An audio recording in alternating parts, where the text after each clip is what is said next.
어린 시절을 무난하게 넘기고 30대, 40대가 된 이후부터 서서히 사는 게 버거워져서 병원을 찾는 사람들이 늘고 있습니다.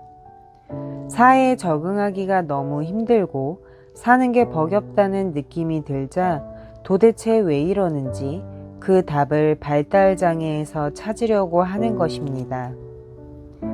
일적으로 성공하고 겉으로는 멀쩡해 보이는 사람이 항상 부족함을 느끼거나 인생이 잘 풀리지 않는다고 느낀다는 건 마음속 깊은 곳에 어떤 문제가 잠복해 있는 거라고 봐야 합니다. 성인 ADHD의 실체는 뭘까? 왜 성인이 된 후 이런 증세가 나오는 걸까? 딱 한 가지 원인만 있는 건 아니지만 어린 시절 부모에게 학대를 받았거나 안정감이 없는 상태에서 가혹한 일을 경험한 경우가 가장 많습니다. 이런 경험을 한 사람은 그렇지 않은 사람에 비해서 ADHD 증세를 겪을 위험성이 몇 배나 높은 것입니다.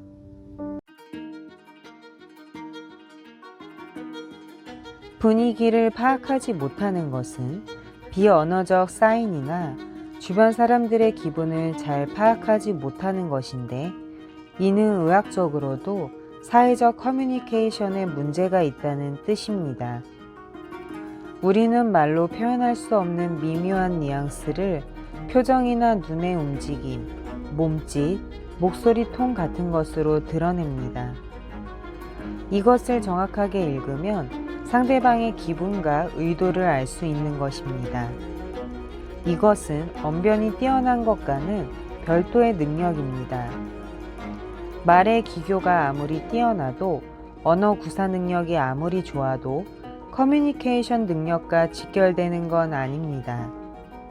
이는 커뮤니케이션 능력이 사람들과 친숙해지는 능력이기 때문입니다. 반사회적 인격 장애는 유전적 요인과 함께 환경적 요인에도 크게 영향을 받습니다. 또 최근 급증하고 있는 회피형 애착 스타일의 경우에는 환경적 요인이 가장 큰 원인입니다. 나름 사교적이면서 교류가 활발하고 친구들과도 잘 어울리는 것처럼 보이지만 언어 사용이 적절하지 못하고 대화에 숨어있는 미묘한 뉘앙스를 못 알아듣고 본인 스스로도 그런 표현을 잘 하지 못합니다.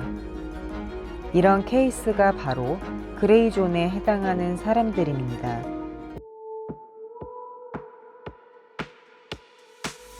지각 추론 능력이 뛰어나면 객관화와 도식화하는 능력이 있기 때문에 복잡한 현실에도 현명하고 냉정하게 대처할 수 있는 힘을 가질 수 있습니다.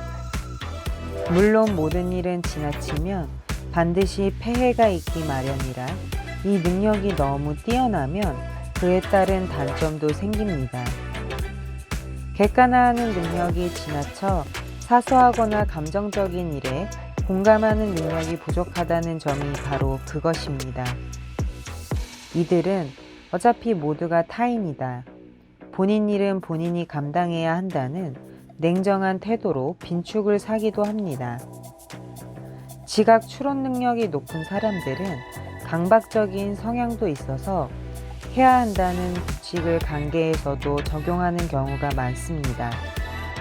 하지만 사람 사이의 관계는 수학 공식이나 법률상 계약 조건처럼 정해진 규칙으로만 움직이는 것은 아니기 때문에 자꾸 관계가 삐걱거리는 것입니다.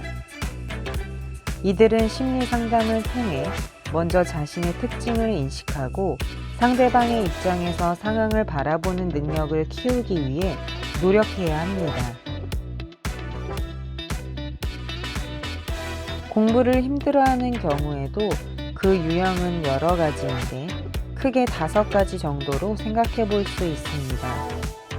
첫 번째는 지적 능력이 전반적으로 낮은 경우인데 지적 장애라고 부릅니다. 두 번째로 언어 능력만 낮은 경우가 있는데 이는 언어 장애라고 합니다.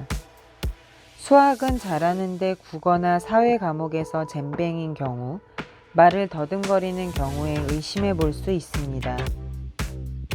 세 번째는 전반적인 지능은 정산 범위 안에 있는데 어떤 특정 영역의 학습 능력이 극단적으로 낮은 경우입니다. 이를 학습장애라고 합니다. 여기서 말하는 학습장애는 공부를 못한다는 의미가 아닙니다. 이를테면 한자를 못 쓰거나 문장을 잘 읽지 못하거나 수치 계산을 못하거나 하는 식으로 특정한 어떤 한 영역에 극단적으로 약한 것을 말합니다. 네 번째는 지적 능력의 자체의 문제라기보다 집중력이 약하거나 제출기한 마감일을 지키지 못하는 경우로 ADHD가 그 대표격입니다. 다섯 번째도 지적 능력 자체에는 문제가 없지만 특정 분야에 대한 집착이 강하고 관심이 편향되다 보니 성적이 좋지 않은 경우인데 대표적인 케이스가 자폐증입니다. 학습 장애의 그레이존이든 어떤 종류의 그레이존이든 간에 질책하는 말을 오랫동안 듣고 자란 아이는 자신감이 떨어져 있고 콤플렉스와 자기 부정에 휩싸여 있는 경우가 많습니다.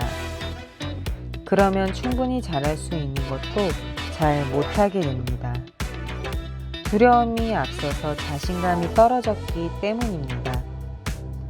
지름길은 좋아하는 것에 몰두해서 성취감을 맛보는 것입니다.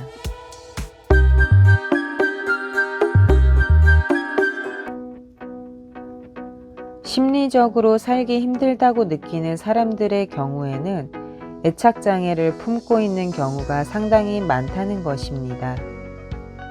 지금 이 시대를 대표하는 기업가인 제프 베이조스나 일론 머스크를 포함해서 애플을 창업한 스티브 잡스까지 공통적으로 복잡하고 불우한 어린 시절을 보내면서 애착장애를 안고 있었다는 사실은 굉장히 상징적입니다.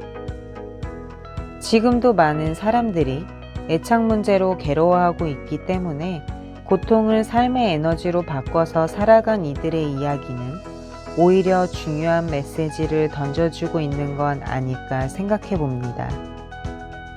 여기까지 쑥이서점 팔방민 영숙씨였습니다. 구독, 좋아요, 알림 설정 잊지 마세요. 또 만나요. 안녕.